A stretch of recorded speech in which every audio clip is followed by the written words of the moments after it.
공감하시는 하나님이라고 하는 제목으로 오늘 같이 말씀을 나누겠습니다. 어저께 하나님께서 아브라함에게 뭐라고 약속하셨습니까? 그에게 두 가지의 약속을 하셨잖아요. 어제 본문에 어제 창세기 15장이 아브라함의 스토리 중에서 가장 중요한 장이라고 말씀드렸죠. 아브라함과 하나님과 맺은 언약의 특징이 있어요. 어떤 특징이었나요? 우리가 어제 결론으로 삼았던 거였죠. 일방적인 언약이다. 그래서 하나님의 열심으로 하나님이 아브라함을 찾아가셨고 하나님의 주권으로 하나님이 아브라함과 계약을 체결하셨다라고 하는 게 가장 중요한 거였고, 그것이 오늘 우리의 성도들에게도 동일한 하나님의 은혜의 원칙이다. 그렇죠? 우리가 행한 바가 없다는 거예요. 그래서 하나님이 아브라함에게 두 가지 약속하셨는데, 첫 번째는 자손에 대한 약속이었고, 두 번째는 뭐였죠? 땅에 대한 약속이었습니다. 그렇죠? 자손에 대한 약속, 땅에 대한 약속. 이렇게 일이 있고 난 이후에 하나님이 하나님의 횃불이 쪼갠 고기 사이로 지나가고 그거 자기가 눈으로 보고 막 이랬단 말이죠. 그러니까 얼마나 나름대로는 감격했겠습니까? 그런 언약을 체결하고 나서 야, 정말 내가 정말 잘 믿었구나 이러면서 그가 하나님께서 자기에게 주신 말씀의 소망을 마음에 있게 품지 않았겠습니까? 자기 아내가 사레인데, 그죠?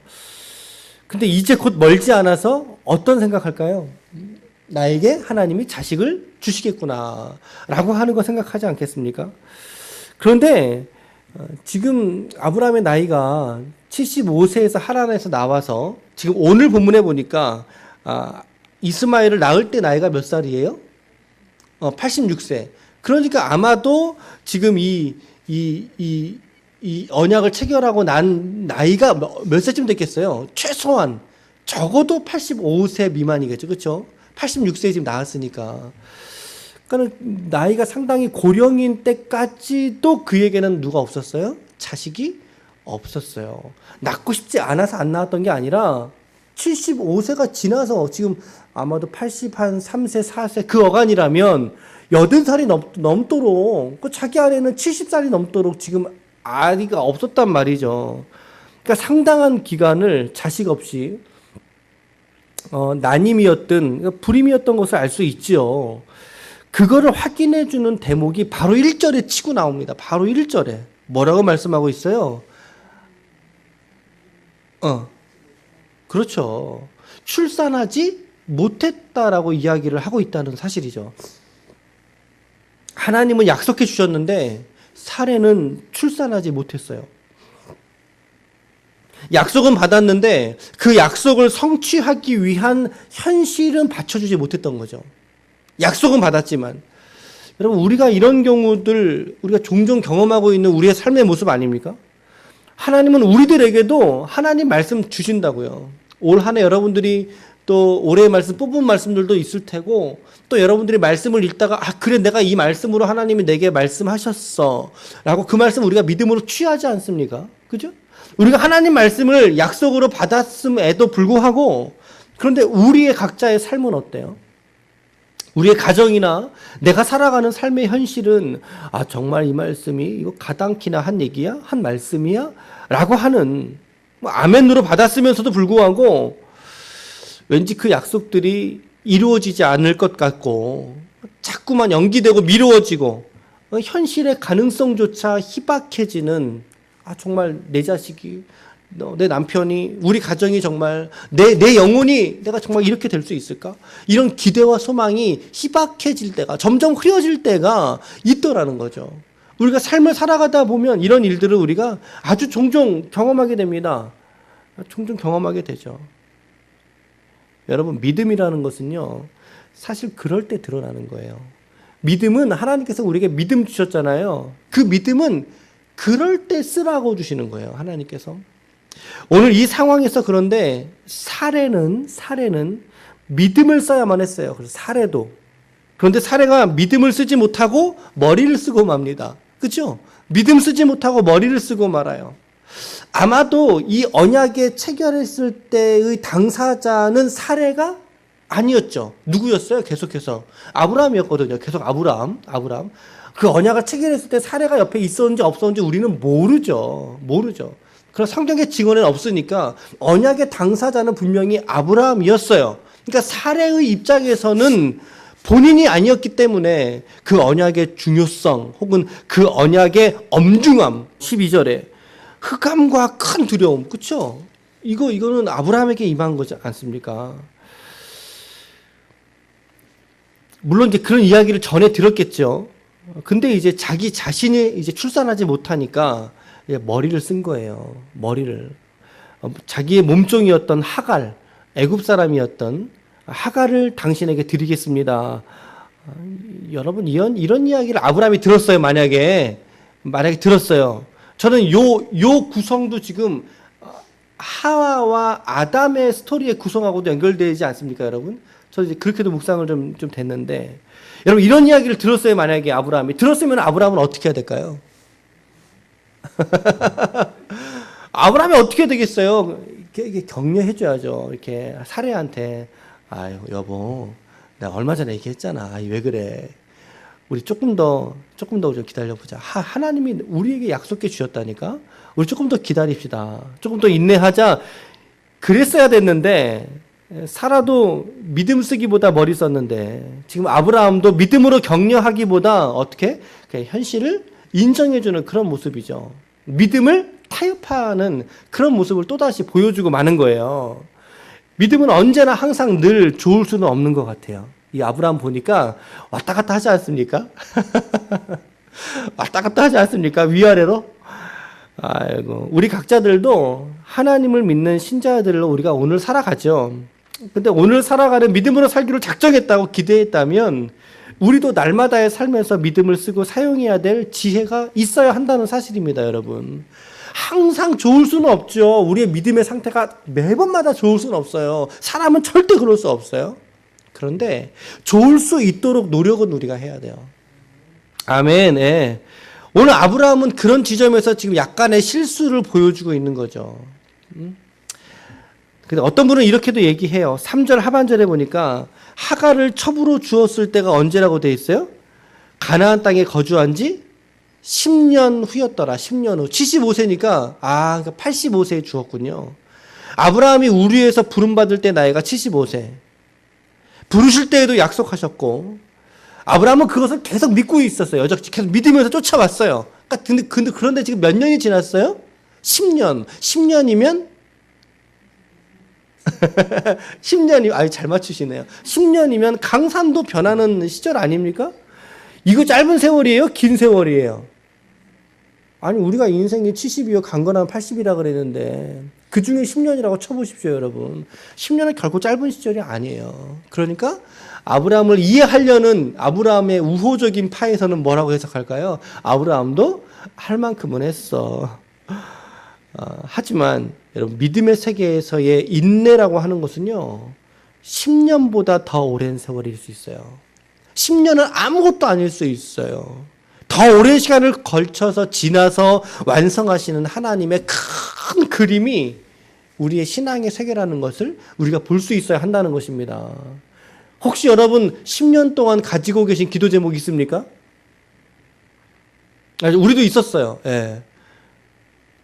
아니죠, 여러분. 그 가운데 우리가 조금 더 인내할 수 있기를 축복합니다. 조금 더 인내할 수 있기를 축복합니다. 오늘 여러분들에게도 쉽게 일어서지 못하고 정체된 것 같고 하나님의 약속 우리의 마음속에 품었지만 그런 현실이 그러지 못하다고 생각하는 지점이 있다면 오늘도 하나님은 여러분과 저에게 신실하신 하나님이신 줄로 믿습니다. 아멘. 그럼 그 약속 붙드시고 성취될 때까지 인내함으로 여러분들의 믿음을 사용할 수 있기를 축복합니다. 인내하는 기간 우리 많은 성도들 실수예요. 머리 쓰느라고. 머리 쓰느라고.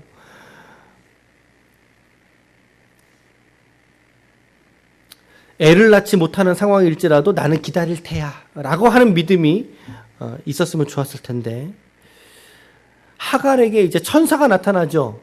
오늘 본문을 읽었으니까 중간에 설명들을 조금 생략하고 넘어가면 천사가 이제 도망치는 하갈에게 나타납니다. 그에게 나타나 지도해주고 있는 게 9절이에요. 9절. 여호와의 사자가 그에게 이르되 네 주인에게로 돌아가서 그 수하에 복종하라. 그러면서 하갈에게도 약속을 주시죠. 하갈에게도.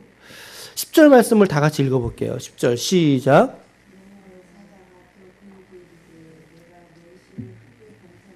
그 수가 많아 없게 하리라. 그렇죠? 이 축복이 어디서 많이 들어보신 축복 아닙니까? 그렇죠? 누구에게? 그렇죠. 아브라함에게 주신 축복이죠. 사례의 학대를 피해서 도망온 하갈을 천사가 만나주는 거예요. 만나서 그를 이렇게 위로해 주는 거죠. 동감해 주는 거죠. 동감. 오늘 저녁에 좀 예배 때 하갈에 대해서 조금 더 살펴보기를 원하는데, 그녀에게 이렇게 말하는 거예요. 그의 수하에 뭐하라? 그의 수하에 뭐하라? 복종하라. 복종이 쉬운 걸까요? 어려운 걸까요? 이거 어려운 거예요, 여러분. 어려운 거.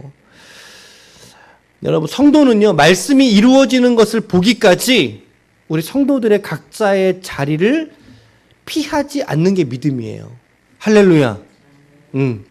자신의 일상과 자신의 삶을 묵묵히 살아낼 이유가 있다는 거죠. 하나님은 그거 원하신다니까요. 너 가서 복종해라고 하잖아요. 하나님이 그걸 원하시는 거고, 그래서 하갈이 받은 약속은 너의 씨가 누구를 말할까요? 이스마엘이겠죠. 이스마엘로 하여금 번성하게 하겠고 셀 수 없게 하리라. 여러분, 이 약속 하갈이 받았어요. 기분이 좋을까요? 째질까요? 둘 다 똑같은 말이구나. 기분이 너무 좋겠죠. 정말 화들짝 놀라면서 막 격려가 되지 않았겠습니까? 하지만 그렇게 약속을 받고 그녀는 정말 두 번 다시 보기 싫은 사례 밑으로 들어가야만 했다는 사실이죠. 오늘 여러분들에게도 하나님이 이와 같은 말씀 하실지도 몰라요. 하나님, 나 일상에서 그 사람 밑으로 들어가기 싫어요. 그 사람 나 꼴도 보기 싫어요. 라고 하지만 하나님의 뜻은 그렇지 않다는 거예요. 너 들어가. 그 밑으로 들어가. 거기서 복종해. 그게 내 뜻이야. 라고 여러분들에게 오늘 특별히 하나님이 말씀하신다면 그 음성 앞에 오늘도 순종할 수 있기를 축복합니다. 여러분, 복종은 어려운 거죠. 하나님도 하갈의 믿음을 보기를 원하셨던 거예요. 하갈에게도. 여러분, 하갈은 약속받은 자로서의 인내가 얼마나 중요한지 다시 한번 우리에게 보여주는 인물입니다. 하갈이라고 하는 것이, 인물이. 인내하는 믿음으로 우리 각자들도 하나님 앞에서 세워지는 인생이 되도록 오늘 우리가 기도하고 순종하는 일에 최선을 다할 수 있기를 축복합니다. 하갈이 낳은 아들의 이름을 하나님이 지어주시는 거예요. 자기가 지은 거 아니에요. 이스마엘 이름도 누가 지어줬어요? 그렇죠. 그래서 하갈이 자신을 만났던 우물 곁에서 7절 말씀에 보시면 광야 샘물 곁, 곧 술길 샘 곁의 이름을 뭐라고 지어요? 이름을 부엘라 헤로이. 이게 성경 원문은 부엘라 헤로이 이렇게 읽게끔 이렇게 좀 띄어쓰기가 되어 있는데 우리 그냥 부엘라 헤로이 이렇게 읽죠. 여러분, 이곳에서 부엘라 헤로이 많이 들어보시지 않으셨어요? 네. 여기서 어떤 사건이 있었는지 압니까? 이삭이 리브가를 여기서 만납니다. 이삭이. 하갈이 하나님을 만났던 장소에서 이삭이 리브가를 만나게 되었어요. 참 역설적이지만 하나님은 이런 과정들을 통해서 그의 백성들에게 하나님의 뜻을 펼쳐가는 분이 하나님이시구나라고 하는 것을 묵상하게 됩니다. 오늘 그래서 하갈이 만났던 하나님은요, 한마디로 정리한다면 돌보시고 위로하시고 챙겨주시는 하나님이세요. 하갈을 만났던 하나님, 돌보시고 위로하시고 챙겨주시는 하나님. 비록 아브라함에게는 조금 더 인내로서 기다릴 것을 말씀하셨지만, 그러나 하갈은 이 아브라함의 스토리에서 사실 크게 잘못한 사람은 아니에요. 말씀을 잘 읽어보시면 뭐 자기가 첩이니까 자기 주인인 사레가 하라는 대로 했는 거 아닙니까? 아브라함 품에, 내 주인의 품에 들어가라 그랬던 거죠. 근데 이 하갈의 잘못은 어떤 게 하갈의 잘못이었을까요? 임신하니까 어떻게 해요? 주인을 업수히 여기죠. 업수히 여기죠. 잘못한 거죠, 그거 자기가. 그러나 그렇게 잘못을 범하고 학대를 받고 도망가고 쫓겨나서 도망가는 하갈이라 할지라도 하나님이 그를 오늘 돌보시는 하나님인 것을 우리가 볼 수 있지 않습니까? 그를 격려해 주잖아요. 그에게 축복하시잖아요. 그렇죠? 그를 지도해 주시잖아요. 갈 길을 말씀해 주시잖아요. 마찬가지라고 생각합니다, 여러분. 우리도 사실은 하갈과 같은 삶의 모습들이 우리에게도 분명히 있을 수 있다. 그러한 상황에 우리가 어느 순간 어떻게 봉착하게 될지는 아무도 모르는 거예요. 인생은 아무도 모르듯이. 그 가운데 우리가 실수할 수도 있고요. 죄를 지을 수도 있어요. 응? 우리가 도망가고 그렇죠. 그러나 오늘도 우리는 어제와 다르지 않게 오늘도 하갈에게 찾아가셨던 하나님의 열심을 볼 수 있어요. 할렐루야. 하갈에게 찾아가시잖아요. 하나님이 천사를 보내서. 여러분, 하나님은 우리 성도들인 여러분과 우리의 삶을 이처럼 찾아오셔서 돌보시는 하나님이신 줄로 믿으시길 축복합니다. 여러분, 하나님이 11절 하반절에 보십시오. 11절 하반절. 이스마엘이라고 이름을 해라 라고 이야기하고 나서 이는 시작 여호와께서 내 고통을 들으셨음이니라. 아멘. 하나님께서 누구의 고통을 들으셨습니까? 하갈의 고통을 들으셨다. 오늘 하나님께서 여러분들의 고통을 들으시길 축복합니다. 하나님이 여러분들의 고통을 들을 수만 있다면 여러분들의 고통은 더 이상 고통이 아닌 게 되는 거죠.